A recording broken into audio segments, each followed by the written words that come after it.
हरे कृष्णा। तो चैतन्य चरितामृत का ये अध्याय है जिसको हम कई महीनों से लगभग शायद सुनते आए हैं, साक्षी गोपाल साक्षी गोपाल साक्षी गोपाल। तो गोपाल तो सभी के साक्षी हैं, गोपाल सबके हृदय में है।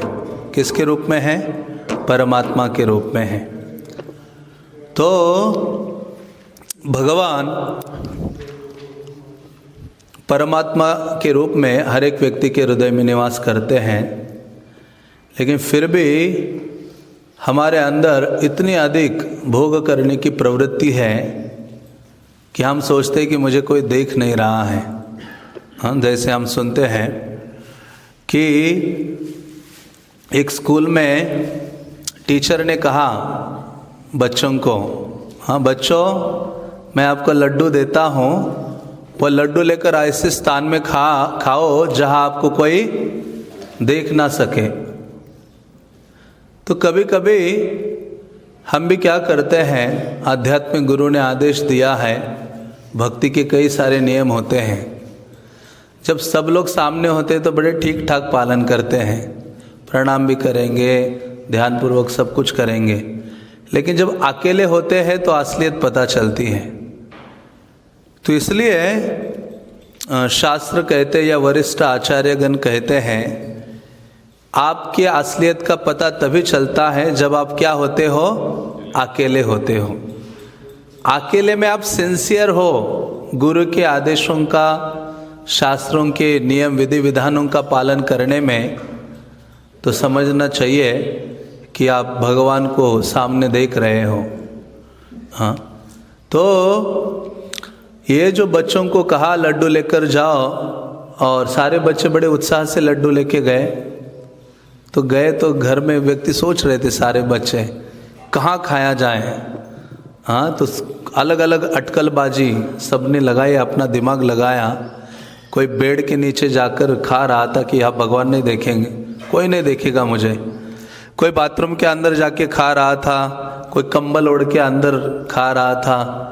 तो ऐसे कई जगहों में सबने प्रयास किया, लेकिन एक जो बच्चा था, हाँ, दूसरे दिन जब ये सब लोग पहुँचे तो टीचर ने पूछा कितने लोगों ने हाँ ये खा लिया है लड्डू। सबने हाथ ऊपर किया, हर एक ने अपनी अपनी स्टाइल बता दी कि हमने ऐसे खाया वैसे खाया।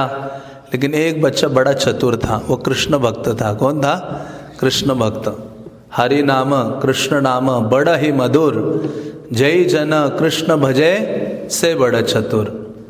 तो ये जो डिवोटी बच्चा था, इसने क्या कहा, टीचर मुझे तो कोई भी स्थान नहीं मिला कि जहाँ कोई मुझे देख नहीं रहा है, क्योंकि मैंने अपनी माता से सुना है कि सब जगह किसका वास होता है? विष्णु का वास होता है। विष्णु शब्द का अर्थ यही है जो सब जगह व्याप्त है। तो बच्चे ने कहा भगवान तो देख रहे थे सब जगह, इसलिए मैंने क्या नहीं किया है? खाया नहीं है। लेकिन हमें अपने जीवन में देखे, हम कितने कठोर हृदय के हो गए हैं। हाँ, कि हम जानते हैं, देखते हैं, लेकिन फिर भी हम सोचते कि नहीं, भगवान नहीं देख रहे, गुरु नहीं देख रहे हैं। हाँ, तो वास्तव में भगवान हमारे सारे कार्यों के साक्षी हैं। तो सिंसियर व्यक्ति कौन है? जो सारे आध्यात्मिक कार्यों को इस प्रकार से करता है कि वो हमेशा अपने सामने अपने आध्यात्मिक गुरु को और कृष्ण को देखता है कि ये मेरे नज़दीक है, हर समय वो मुझे क्या कर रहे हैं? देख रहे हैं। उसी के अनुसार, उस अनुपात में वो भक्ति के विधि विधानों का, नियमों का प्रगाढ़ता से पालन करता है। तो ऐसा भक्त कभी पदच्युत नहीं हो सकता, क्योंकि उसको फेथ है।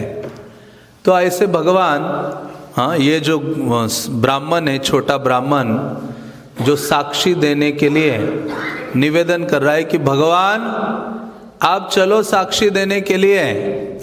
और ये कन्वर्सेशन कहाँ हो रहा है इन दोनों के बीच में? वृंदावन में हो रहा है।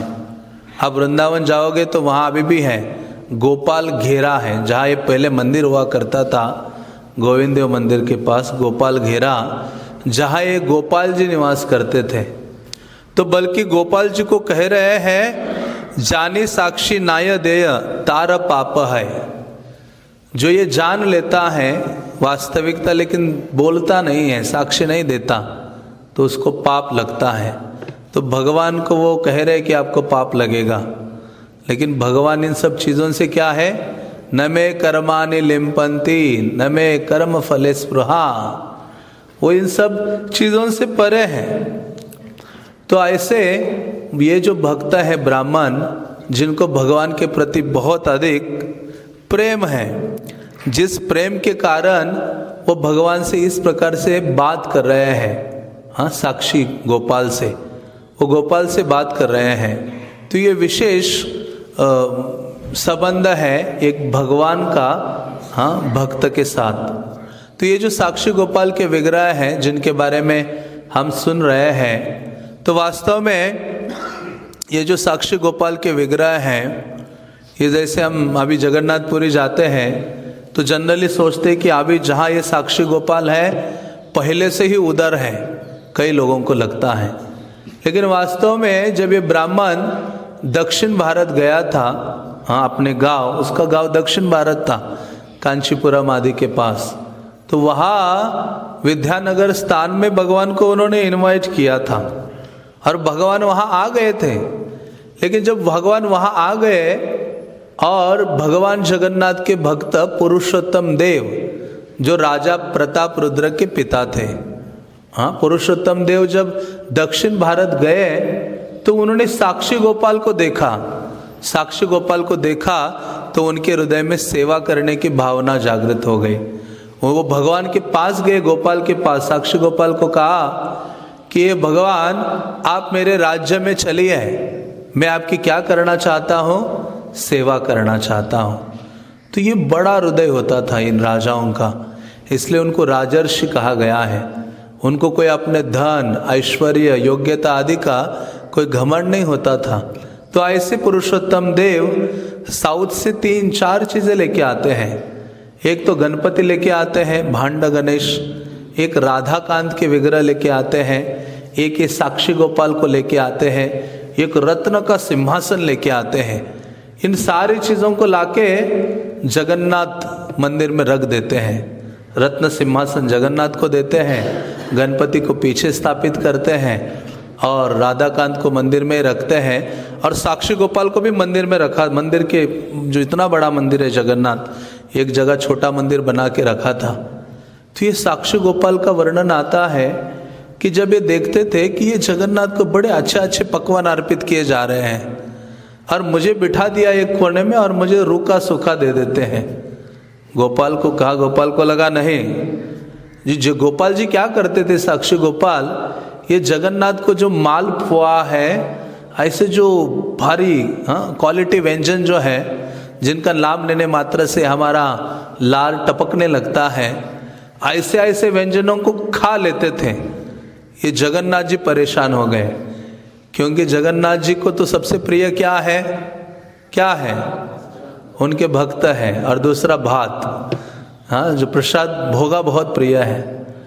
तो उन्होंने राजा को कहा, हे राजा प्रताप रुद्र नहीं, पुरुषोत्तम देव, हाँ जैसे होता है ना घर में कोई पति है, उसकी पहली पत्नी है, फिर और एक पत्नी शादी कर लेता है, 2 पत्नियां, तो जो पहली पत्नी होती है उसको टेंशन आने लगता है, हाँ भी सारी चीज़ें बंटवारा होने लगता है। तो वैसे ही जगन्नाथ ने कहा, पुरुषोत्तम देव, ये जो गोपाल को लेके आए हो ना आप, साक्षी गोपाल को, उसको यहाँ से बाहर कर दो। ये जो मेरे अच्छे व्यंजन मेरे सामने रखने से पहले गायब कर देता है। तो राजा पुरुषोत्तम देव साक्षी गोपाल को भेज देते हैं।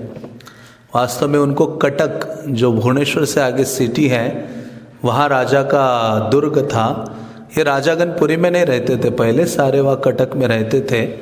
12 बाटी नामक दुर्ग था, उसमें एक मंदिर बनाकर साक्षी गोपाल को रखा गया। और चैतन्य महाप्रभु जब आए ना साक्षी गोपाल का दर्शन करने, तो जहाँ आजकल हम जाके दर्शन करते, वहाँ महाप्रभु ने दर्शन नहीं किए।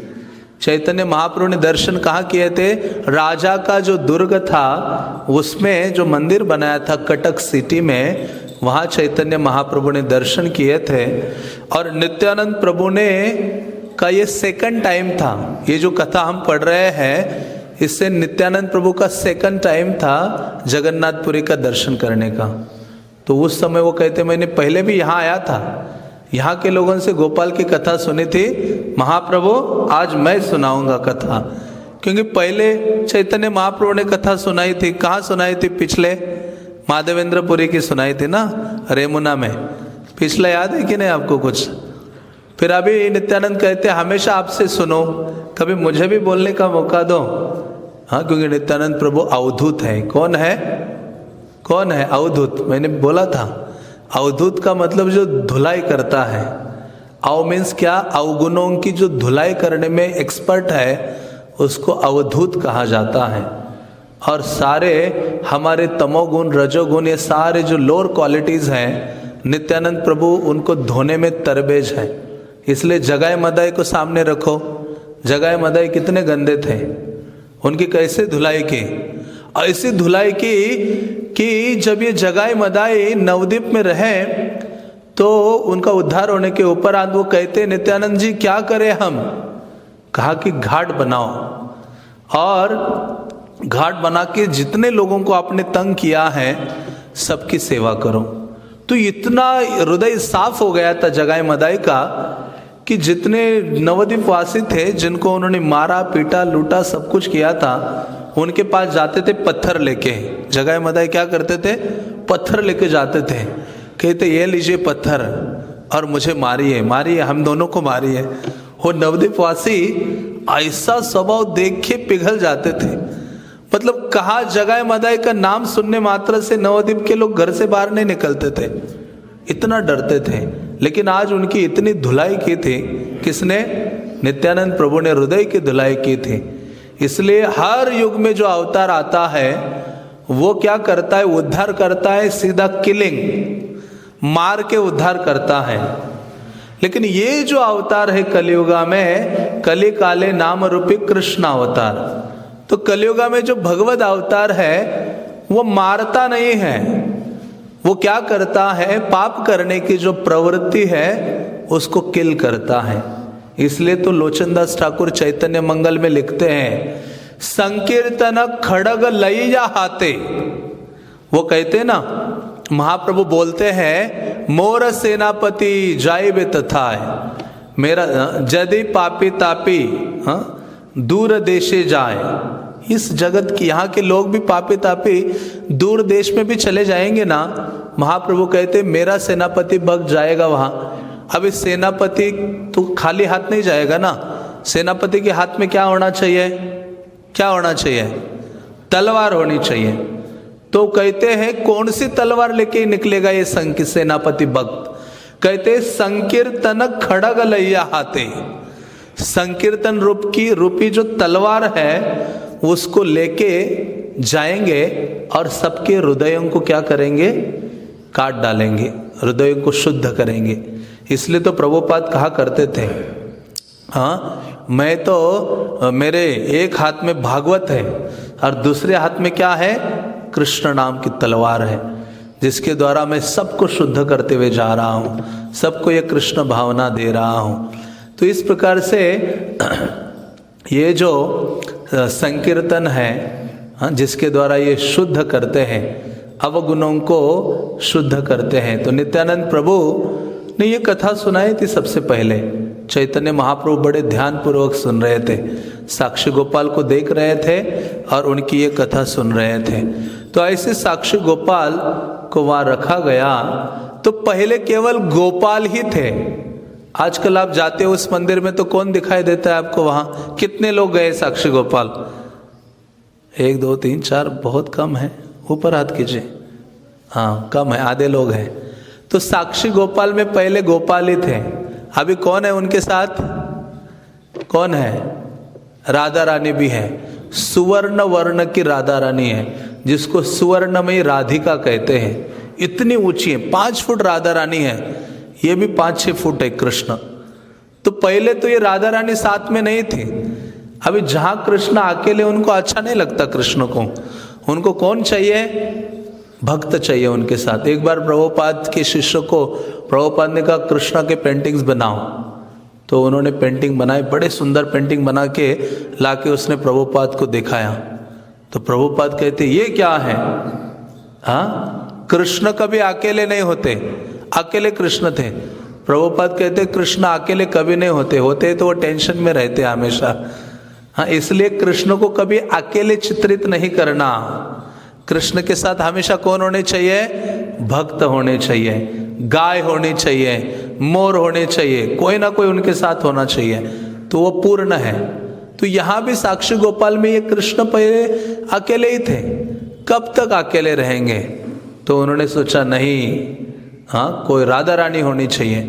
तो इतना अमेजिंग घटना घटित हो गया वहाँ साक्षी गोपाल में कि वो राधा रानी दौड़ के वहाँ आ गई। हाँ, क्या हो गया? ये जो ब्राह्मण है ना, 2 ब्राह्मण, हाँ, अभी इसकी शादी हो जाएगी छोटे ब्राह्मण की। अभी आप आगे के क्लास अटेंड करोगे तो आपको शादी में भाग लेने का मौका मिलेगा इनके, कि ये छोटे ब्राह्मण को वो कन्यादान कर देता है। कन्यादान करने के बाद उनके संतान होते हैं, उनके संतानों के संतान होते हैं, ऐसे ये वंश थोड़ा सा आगे बढ़ता है ये छोटे ब्राह्मण का। फिर इस वंश में एक जो ब्राह्मण था उसके घर में कन्या का जन्म होता है, जिसका नाम क्या होता है? लक्ष्मी। क्या नाम होता है? लक्ष्मी। तो ये जो लक्ष्मी नाम ये छोटे ब्राह्मण के आगे वंश में लक्ष्मी नामक जो कन्या हुई, वो बचपन से ही जब गोपाल को देखती थी ना, उसके हृदय में कुछ कुछ होने लगता था, इतना आकर्षण। वो बचपन से ही भागे जाती थी मंदिर में, गोपाल के लिए माला बनाना, गोपाल के लिए भोग लगाना, गोपाल के मंदिर का प्रक्षालन करना, ये सारी वो लक्ष्मी किया करती थी। छोटी सी बालिका थी, लेकिन जैसे जैसे युवा हो गई वैसे उसके हृदय में ये भावना, माधुर्य भावना जागृत हो गई।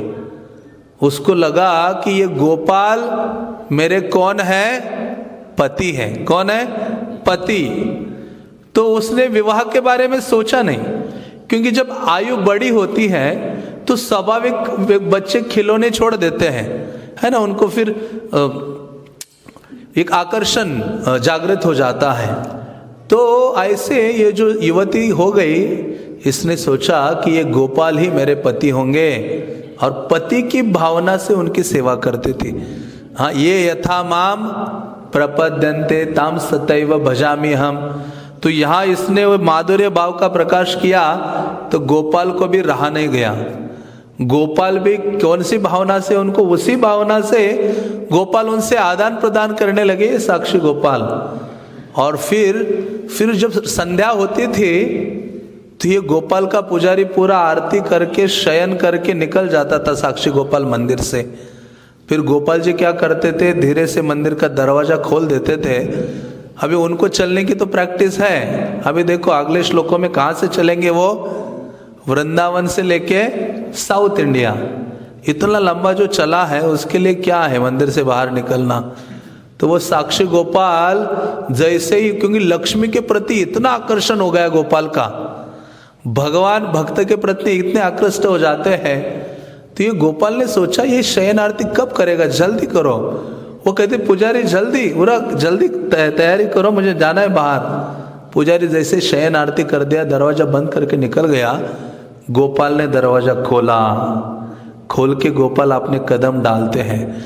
और ये गोपाल हमेशा, आपको याद है अभी अगले स्टोरी में हम ये स्टोरी हमेशा ही सुनी है, भगवान चलते हैं वृंदावन से, उनके पाँव में क्या होते हैं? नुपुर होते हैं। तो यहाँ भी हमेशा वो नुपुर धारण करते हैं, और उत्तरीय वस्त्र और मोर मुकुट, ब्रज का भाव। हाँ, तो ऐसे ये बाहर जाते हैं, बाहर जाके उस लक्ष्मी के घर में पहुंचते हैं। इनका नित्य, जैसे हम रोज मंगल आरती आते हैं ना, वैसे ही भगवान क्या है, रोज लक्ष्मी को मिलने के लिए जाते थे ये साक्षी गोपाल। तो जैसे लक्ष्मी को मिलने जाते थे, एक बार क्या हो गया, बहुत लेट हो गए वापस आने में, और देखा अरे मंगल आरती का टाइम हो गया, पुजारी आ जाएगा भोग लगाने के लिए। वो लक्ष्मी के वहां से गोपाल जी भागे।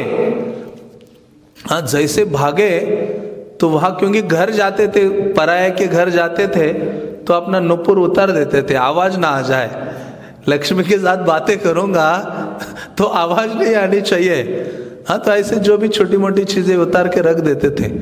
लेकिन जैसे गोपाल को लगा, साक्षी गोपाल को, कि अभी प्रसादम नहीं, अभी आरती का, मंगल आरती का टाइम हो रहा है, तो वो दौड़ पड़े।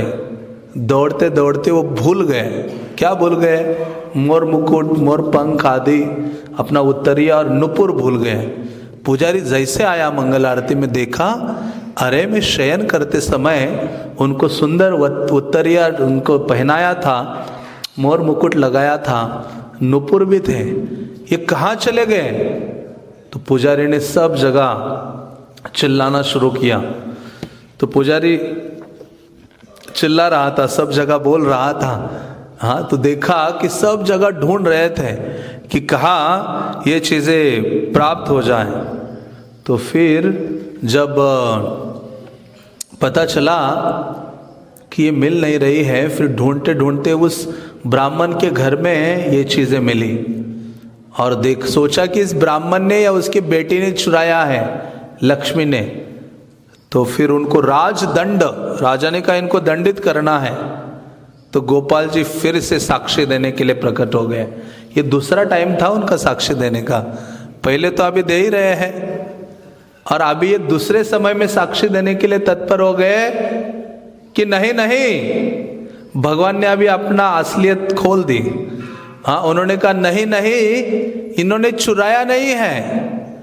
मैं जब रोज रात्रि में शयन करता हूँ, शयन ये पुजारी करवाता है, तो मैं मंदिर से गायब हो जाता हूँ और वो लक्ष्मी को मिलने जाता हूँ। तो ये जो लक्ष्मी है वो कोई साधारण युवती नहीं है। भगवान कहते मैं लक्ष्मी को मिलने जाता हूँ, शीघ्रता से आप लोग क्या करो, उस लक्ष्मी को मेरी बाईं ओर स्थापित करो। वो साक्षात लक्ष्मी देवी है।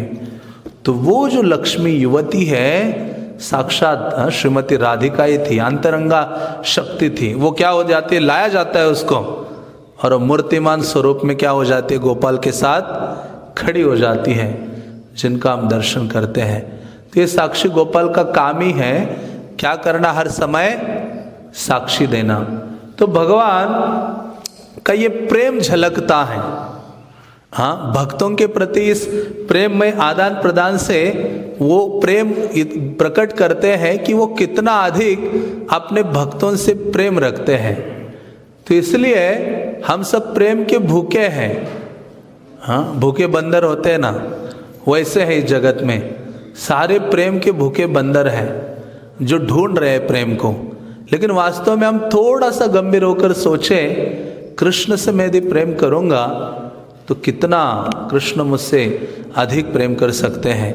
इसलिए ये विधि है, हाँ, श्रवण कीर्तन की विधि है, जिसके द्वारा जो सुप्त प्रेम हमारे हृदय में है उसको हम अपने जीवन में जागृत कर सकते हैं। हाँ, चैतन्य महाप्रभु ने इसलिए कहा है, नित्य सिद्ध कृष्ण प्रेम साध्य कबू नय, श्रवण आदि शुद्ध चित्ते करय उदय। तो चैतन्य महाप्रभु कहते हैं भगवान के प्रति ऐसी जो ये प्रेम की भावना है उसको हम उजागर कर सकते हैं केवल हम गंभीरता से भगवान के बारे में श्रवण करते हैं और भगवान के नामों का गंभीरता से कीर्तन करते हैं। तो ऐसी कई कथाएं हैं जिसमें भगवान क्या करते हैं, अपने जो भक्त हैं उनके लिए साक्षी देने के लिए हाँ तत्पर हो जाते हैं। तो और अपने भक्तों की सेवा करने के लिए तत्पर होते हैं। तो जगन्नाथ के बारे में कई कथाएं आती हैं। जैसे वर्णन आता है, जगन्नाथपुरी के एक राजा हुए हैं जिनका नाम था रामचंद्र देव। क्या नाम था? रामचंद्र देव। जब आप जगन्नाथपुरी मंदिर गए हो तो अब रोड पर ही खड़े रहते हो तो आपको जगन्नाथ का फेस दिखाई देता है ना, जगन्नाथ का फेस हाँ सामने दिखता है सिंहद्वार में। तो उनको कौन से जगन्नाथ कहते हैं? पतित पावन जगन्नाथ। एक्चुअली भगवान दो प्रकार से विद्यमान होते हैं जगन्नाथ। एक तो वो जगन्नाथ बलदेव सुभद्रा के रूप में विद्यमान होते हैं तीनों के साथ, लेकिन उससे अधिक दयालु भगवान होते हैं कब? जब वो अकेले अपने स्वरूप में प्रकट होते हैं। ओनली जगन्नाथ। जैसे फरीदाबाद में है, किचन में जाओ आप तो वहाँ जगन्नाथ जी अकेले हैं, उनके साथ कोई सुभद्रा कोई बलराम नहीं है। उनको क्या कहते हैं? पतित पावन। इसलिए वो बहुत अधिक दयालु होते हैं, उनको सरलता से अप्रोच करना चाहिए। इसलिए ओडिशा में भगवान जब अकेले होते हैं सुभद्रा बलदेव के अलावा, तो उनको कहा जाता है दधि बामन। दधि बामन, बामन मीन छोटा और दधि मीन जो दही खाता है। जो दही खाने में एक्सपर्ट है वो दधि बामन है। इसलिए जब अकेले जगन्नाथ होते तो उनको दधि बामन कहा जाता है, क्योंकि वो ब्रज की भावना में रहते हैं। ब्रज में भगवान अकेले होते हैं ना, छोटे से बच्चे दही खाते हैं हमेशा, हम मक्खन आदि खाते हैं। तो वैसे ये जो जगन्नाथ जी हैं, वो जब देखते हैं अपने भक्त का उनके प्रति सैक्रिफाइस कितना, क्योंकि भगवान तभी आदान प्रदान करते हैं किसी से जब वो देखते हैं कि आप उनकी सेवा के लिए कितना सैक्रिफाइस कर रहे हो। सैक्रिफाइस को क्या कहेंगे? त्याग की भावना, परित्याग या त्याग करते हो उनके लिए, कितना बड़ा रिस्क उठाते हो। जैसे श्रील प्रभुपाद है। श्रील प्रभुपाद तो एक भिक्षुक की भांति लोगों से उनको मांगना पड़ता था। दिल्ली में हजारों लोगों के घर में गए थे, जहां उन्होंने कहा मुझे धन दे दो, हाँ, या आपके पास 4 बच्चे हैं, एक बच्चा मुझे दे दो, मैं उसको गीता भागवत की शिक्षा दूंगा और वो प्रचार कर सकता है। हाँ, इतना ही नहीं, जब उनको अमेरिका जाना था तो कहाँ चले गए? मुंबई गए। सुमति मुरारजी जो बड़ी धनी स्त्री थी, उसके ऑफिस के बाहर पूरे दिन बैठे रहे सीढ़ियों में। सिक्योरिटी गार्ड ने अंदर नहीं छोड़ा था। सुबह जाकर बैठे उसके ऑफिस के सीढ़ियों में। जब शाम के समय में वो लेडी बाहर आई तब देखा, स्वामी जी मुझे तो पता नहीं था आप यहाँ हो। इन्होंने कहा कि आपके गार्ड्स ने मुझे अंदर नहीं भेजा, मैं मिलना चाहता था आपको। हाँ, तो प्रभुपाद पूरे दिन भूखे उस ऑफिस के बाहर सीढ़ियों में बैठे थे। तो इतना अधिक त्याग की भावना थी, इतना अधिक कष्ट उठा रहे थे, किसके लिए? कृष्ण की महिमा को जग में फैलाने के लिए। जब कृष्ण देखते हैं कि कोई व्यक्ति बहुत कष्ट उठा रहा है उनकी महिमा को दूसरों तक पहुंचाने के लिए, तो कृष्ण भी उस व्यक्ति की महिमा को सबके आंखों में भर देते हैं। हाँ, बहुत बड़ा उसके लिए कार्य करते हैं। तो वैसे ही एक डिवोटी थे रामचंद्र देव, जो जब इन मुस्लिमों ने जगन्नाथपुरी पर आक्रमण किया तो कई बार ये जगन्नाथ मंदिर लूटा गया, कई बार मंदिर से विग्रह बाहर चले गए, हजारों बार। हाँ, ये मुस्लिमों ने बहुत तंग किया था। तो एक जो मुस्लिम शासक आया था, बहुत ही पावरफुल था वो। उसने कहा सब कुछ उद्ध्वस्त कर दूंगा उड़ीसा को। उस राजा जो था उड़ीसा का रामचंद्र देव, ये जो मुस्लिम शासक था उसकी जो बहन थी उसको राजा बहुत सुंदर लगता था। वो मुस्लिम युवती थी। उसने कहा मुझे इस राजा से विवाह करना है। और राजा ने कहा मुस्लिम युवती से विवाह नहीं करूंगा, नहीं तो अपनी जात खो दूंगा। हाँ, और ये सब लोग बहिष्कार कर देंगे पूरा उड़ीसा मुझे। हाँ, जगन्नाथ की सेवा भी नहीं कर पाऊंगा। उस मुस्लिम शासक ने कहा कि यदि आप मेरी बहन से विवाह नहीं करोगे तो तुम्हारे जगन्नाथ संस्कृति को नष्ट बस्ट कर दूंगा मैं, उड़ीसा को, मंदिर आदि को। तो रामचंद्र देव ने क्या किया, केवल जगन्नाथ की सेवा बने रहे उसके लिए उन्होंने उस मुस्लिम युवती से विवाह किया। जैसे विवाह किया ना, तो मंदिर के जो पंडागण हैं पुरी के, उन्होंने राजा को बर्खास्त कर दिया। उनको मंदिर में आना प्रवेश बंद, और झाड़ू जो लगाते रथ के ऊपर वो बंद, सारी सेवाएं बंद कर दी राजा की, दर्शन नहीं, कुछ नहीं।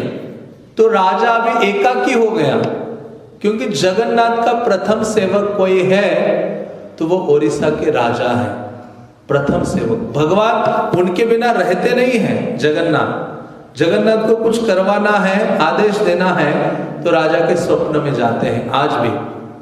तो उस भगवान ने देखा कि इसने इतना बड़ा सैक्रिफाइस किया है मेरे लिए, हाँ, तो ये राजा पूरे रात रात रोता रहता था रामचंद्र देव कि हे जगन्नाथ, प्रभु जगन्नाथ, आप कब मेरे ऊपर दया करेंगे, कब आप मुझे दर्शन प्रदान करेंगे। जब मंदिर के गेट पे आते थे तो पंडास पुजारी उनको भगा देते थे राजा को। तो ये राजा रात रात रोते हुए मध्य रात्रि में क्या करता था, जब सब जगन्नाथपुरी पूरा सोने में सो जाता था तो राजा एक घोड़े में बैठकर आ जाते थे, आके मंदिर के सामने गिर जाते थे और वहां लोटपट होकर रोया करते थे, हाँ, जगन्नाथ के लिए। तो जगन्नाथ जी अंदर जब शयन होता था, सोते थे मध्य रात्रि में, भगवान का हृदय चल पिछल हो जाता था, भगवान रह नहीं पाते थे। वो भगवान क्या करते थे फिर, जगन्नाथ सुभद्रा और बलदेव को साइड में करके सिंहासन से उतर जाते थे नीचे। इतना बड़ा सिंहासन, कितना हाइट है वहां पता है आपको, 7 फुट हाइट है, उसके ऊपर जगन्नाथ बैठे हैं। वहां से ऐसे पांव अपने नीचे डाल के चलते हुए आते थे। और भगवान जब रात्रि में सोते हैं तो पूरा तुलसी भरा रहता है उनके देह पर, पूरे फ्लावर्स भरे रहते जगन्नाथ के सर में, शरीर में। ये दोनों चीजें होती हैं, तुलसी और फ्लावर्स, हाँ, सारे भरे रहता है बॉडी। उसके साथ भगवान सिंहासन से उतरते हैं, इन दोनों को बोलते कि आप दोनों इधर ही रहो, आने की आवश्यकता नहीं, बाहर मैं जा रहा हूं। क्योंकि वहां आक्रोश, कौन आक्रोश कर रहा था बाहर, कौन, रामचंद्र देव आक्रोश कर रहा था, रो रहा था। तो इसलिए भगवान या हरिनाम उस भावना से लेंगे तभी कुछ हृदय में परिवर्तन होगा।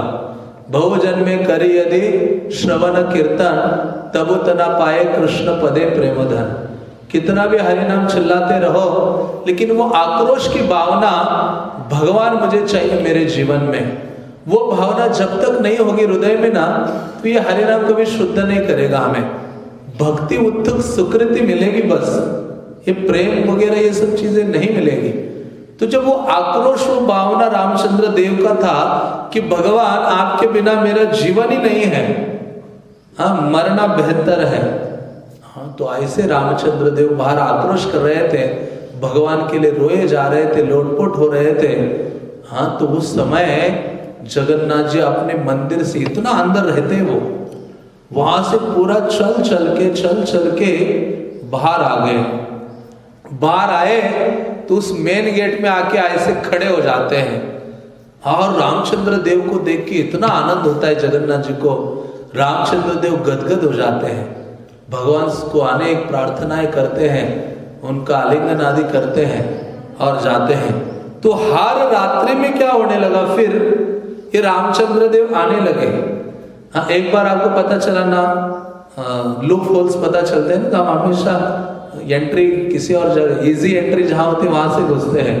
अभी रामचंद्र देव को पता चला जगन्नाथ जी हमेशा आने वाले हैं रोज मेरे लिए, तो रामचंद्र देव जाते थे। उनका जो ईगरनेस है, जो इंटेंस डिजायर है, वो कम नहीं हुई, बढ़ रहे थे। तो गए तो भगवान जगन्नाथ को रहा नहीं जाता था उनको देखे बिना, बाहर आते थे। तो पुजारी लोग जब सुबह दर्शन करने के लिए या मंगल आरती के लिए जाते थे, देखते थे कि आल्टर से लेकर मेन गेट जहां गार्ड बैठते हैं ना, वहां तक पूरे फ्लावर्स गिरे हुए हैं, पूरा तुलसी गिरा हुआ है, चंदन गिरा हुआ है, हाँ, ये सारी चीजें हैं। तो ये सोचते थे कि ये कैसे संभव है। तो फिर भगवान साक्षी देते हैं, राजा को कहते हैं, राजा मैं किसके लिए बाहर जाता हूं उस मेन गेट पर, राजा को नहीं, हेड पुजारी जो है, जिनको बड़ा सेवक कहते हैं, उस हेड पुजारी को कहते हैं कि मैं तो रोज रात्रि में बाहर जाता हूं मेन गेट पर, और वहां रामचंद्र देव के लिए खड़ा हो जाता हूं, इसलिए मेरे और एक विग्रह को क्या करो, वहां स्थापित करो। तो हम जब जगन्नाथ मंदिर में घुसते ही हैं तो वहां हमें वो दिखते हैं, पतित पावन दिखते हैं भगवान। जो लोग अंदर प्रवेश नहीं भी कर पाते, उनके लिए भगवान दरवाजे पर खड़े हैं। यही तो उनकी महानता है, यही तो उनकी महादयालुता है, जैसे इस श्लोक में आया है। तो भगवान क्या ऐसे हजारों घटनाएं हैं जिसमें भगवान साक्षी बने हैं। साक्षी ही क्या, भगवान अपना प्रेम व्यक्त करते हैं। हाँ, सारे जगत के सामने भगवान का जो प्रेम अपने भक्त के लिए है उसको भगवान प्रकट करते हैं। तो इस प्रकार से रामचंद्र देव आनंदित हो जाते हैं भगवान का जो सहचर्य है या दर्शन आदि करके, वो दर्शन प्राप्त करके। तो कभी कभी तो भगवान साक्षी बनते हैं, लेकिन कभी कभी भगवान की लीला में कौन साक्षी बनता है, भक्त साक्षी बनता है। और एक लीला सुनाता हूं आपको। हाँ, जगन्नाथ जी रोज इतना व्यंजन खाते, इतने खाते व्यंजन। तो एक दक्षिण भारत का व्यक्ति था, वो दक्षिण भारत छोड़कर अभी जगन्नाथपुरी में आकर निवास करता था और उसकी दुकान थी पान बनाने की। पान होता है, खाते आप लोग पान? नहीं खाते ना? तो पान की दुकान थी। वो पान की दुकान मेन गेट के सामने, हाँ, उसमें पान बनाता था। और इसकी इतनी डिजायर होती थी कि अरे भगवान तो इतने व्यंजन खाते हैं, तो खाने के बाद जो धनवान व्यक्ति थोड़ा बाहर निकलता है, घूम घूम के अलग अलग पान खाता है, मुंह लाल लाल करके सबको दिखाता घूमता है। तो ये जगन्नाथ जी को पान खाना चाहिए, हाँ, ऐसी भावना थी। तो अभी जगन्नाथपुरी में कोई भी एक्स्ट्रा व्यंजन आप ऐड नहीं कर सकते बाहर का, बोलोगे तभी आपको शूट किया जाएगा। तो ये बेचारा सरल हृदय का, जिसका नाम था प्रभुदास, क्या नाम था? हम या तो दास है या प्रभु है, लेकिन ये डिवोटी थे जिनका नाम क्या था? प्रभुदास। हाँ, ये दोनों का मिलन था, महामिलन। तो ऐसे प्रभुदास, हाँ, बनाते थे। तो ये जगन्नाथ और बलदेव, सुभद्रा तो पान नहीं खाते, याद रखिए, माताएं पान नहीं खाते। तो सुभद्रा तो पान खाने के लिए नहीं आती थी बाहर। तो लेकिन जगन्नाथ बलदेव इतना प्रसाद पाते थे, इतना कि जब संध्या हो जाती थी ना रात्र, तब मेन गेट से बाहर आते थे। बाहर आके इनको ये दुकान पता थी जगन्नाथ बलदेव को। बाहर आकर ये दुकान में जाते थे उनके पास और कहते थे पान दीजिए। अभी इनके सौंदर्य को देख के प्रभुदास पूरा निमग्न हो जाता था। उनको देखते रहता था, पान बनाता था, जो भी डालना है सब लगा के हाथ में रखता था और देखता रहता था। और ये दोनों खाके और गले में हाथ डालकर, वर्णन आता है जगन्नाथ कृष्ण बलराम और जगन्नाथ और जो बलदेव है गले में हाथ डालकर निकलते थे अंदर और पान खाते हुए, चबाते हुए बातें करते। अच्छा, आज कौन आए थे, कौन से भक्त आए थे दर्शक करने के लिए? ये बोलता था उसके हृदय में तो ये सारे डिजायर थे, उसके हृदय में तो ऐसी डिजायर्स थी, वो क्या क्या मांग रहा था। तो ये दोनों हमेशा बातें करते थे। हाँ, तो ऐसे नहीं कि उनको आपस में बात नहीं करते हैं, ये विग्रह बोलते हैं। इसलिए तो छोटे ब्राह्मण ने बोला आप बोलते हो तो चल भी सकते हो। तो जितना हम आते हैं ना यहाँ, ये राधा कृष्ण यहाँ बोलते हैं। हाँ, तो कृष्ण बलराम, जगन्नाथ और बलराम फिर अंदर जाते हैं। तो ये ऐसे कई दिन चला, लगभग 1-1.5 महीना चला। तो ये दूसरे बहुत ही महान पोएट हुए हैं, महान भक्त हुए, जिनका नाम है बलराम दास। वो बाय चांस क्या होते थे, शाम को वो भी बहुत, उनके लिए भी भगवान जगन्नाथ आए थे, एक उनका भी अलग से लीला है। तो ये जब ऐसे घूमते घूमते आ गए मेन गेट में, देखा अरे ये दोनों अंदर से बाहर आ रहे, पान खा के चबा के मुंह लाल लाल करके अंदर जा रहे हैं। बलराम दास ने क्या किया, कई बार होता है ना व्यक्ति, फिर बलराम दास ऐसे होता है ना कि कोई चीज सोचो आपके सामने किसी को किसी भक्त ने फ्री में कुछ दे दिया, आप कहते उसको फ्री में दे दिया, नहीं मुझे बताना पड़ेगा, ऐसे नहीं चलेगा। तो वो प्रभुदास के पास गए, ये बलराम दास, अच्छा ये 2 लोग आते तुम्हारे पास पान खाने रोज, वो कुछ टका पैसा वगैरह देते कि नहीं देते? अरे मुझे तो विचार ही नहीं आता, बाकी सबसे मैं मांगता हूं, लेकिन ये 2 लोग जब आते हैं ना तो विचार ही नहीं आता कि उनसे मैं क्या मांगू, पैसे मांगू, कुछ मांगू। कहते देखो छोड़ना नहीं उन दोनों को, कल आएंगे ना तो ले लेना। अब ये बलराम दास ये भी महान भक्त है, हाँ, हमारी परंपरा में आते हैं। इन्होंने कहा सोचो उनके पास ये रुपीस नहीं होंगे ना, नोट नहीं होंगे, तो भी क्या करना, उनका उत्तरीय रख देना। ऊपर के जो भगवान के चद्दर होते हैं वो बहुत सुवर्ण जड़ित होते हैं, महंगे होते हैं, कम से कम कुछ रख देना।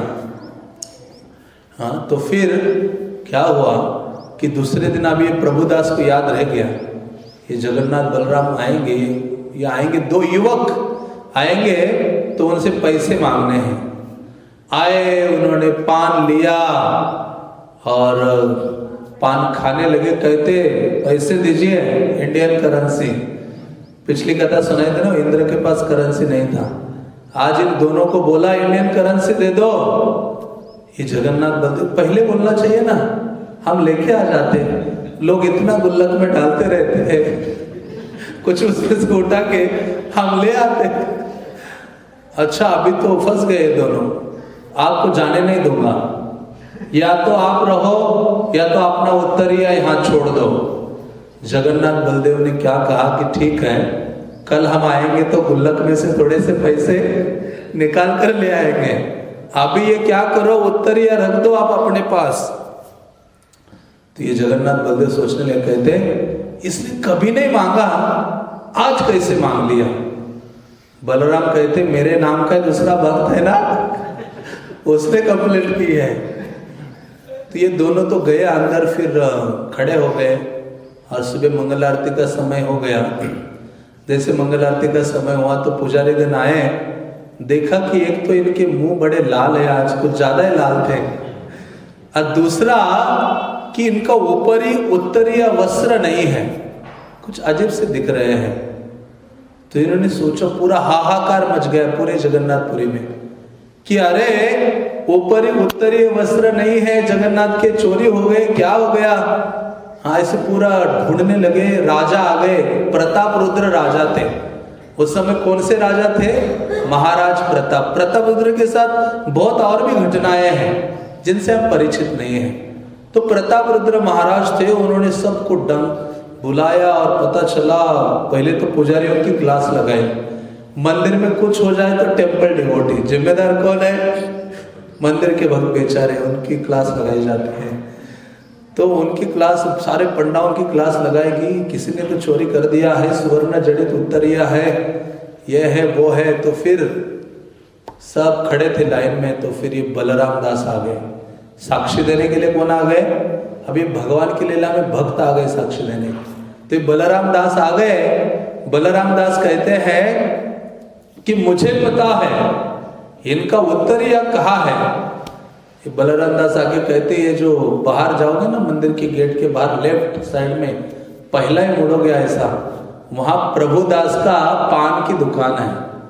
ये प्रभुदास के पास है ये, क्योंकि ये जो जगन्नाथ बलदेव पूरा इतना पेट भर के खाते हैं, इतने 56 व्यंजन 8 बार खाते हैं। आप कितने बार खाते हो? 2 बार। मंदिर के भक्त चलते रहते हैं तो 8 बार खाते, क्योंकि भगवान खाते तो उनको खाना पड़ता है प्रसाद ना। तो उन्होंने कहा प्रभुदास के पास है। तो गया राजा प्रताप रुद्र, प्रभुदास को देख के गदगद हो गए। कहते कितने भाग्यवान हो तुम, तुम्हारे हाथ का बना हुआ पान खाने के लिए भगवान प्रतिदिन बाहर आते हैं। हाँ, तो आलिंगन करते प्रताप रुद्र उनका, और वो उत्तरीय को लेकर प्रभुदास को लेकर अंदर चलते जगन्नाथ के सामने। प्रताप रुद्र महाराज कहते हैं कि हे प्रभुदास, आज से भगवान जगन्नाथ को जितने भोग अर्पित होते हैं उसके साथ साथ और क्या अर्पित किया जाएगा? रोज तुम्हारे हाथ से बना हुआ पान। तो इस प्रकार से और एक व्यंजन ऐड हो गया। तो ये ऐसी कितनी घटनाएं हैं जिसमें एक एक व्यंजन ऐड हो जाता है। तो लगभग 450 से ज्यादा व्यंजन है। भगवान कितने व्यंजन खाते हैं? 450 से ज्यादा। हाँ, तो ऐसे जगन्नाथ जी हैं, भगवान हैं, जो अपने भक्तों से प्रेम का आदान प्रदान करते हैं। या तो वो स्वयं साक्षी बनते हैं या तो उनकी लीला के लिए कौन साक्षी बनते हैं? उनके भक्त। और जो साक्षी बना है वो यदि बोलता नहीं है तो उसको क्या लगता है? पाप लगता है। हाँ, तो ये उनको ब्लैकमेल करने का प्रयास कर रहे हैं छोटे ब्राह्मण इस श्लोक में, भगवान को डरा रहे हैं। इसके कारण अब देखो अगले श्लोकों में भगवान क्या करते हैं, फिर वहां से चलते हैं वृंदावन से इस यात्रा शुरू करते हैं दक्षिण भारत की। तो ये विशेष लीला है जिसका स्मरण करना चाहिए और चर्चा करनी चाहिए। हरे कृष्णा कृष्णा कृष्णा हरे हरे, हरे राम राम राम हरे। साक्षी गोपाल के, चैतन्य चरितामृत के, जगन्नाथ बलदेव सुभद्रा महारानी के, श्रील प्रभुपाद के, निताय गौ।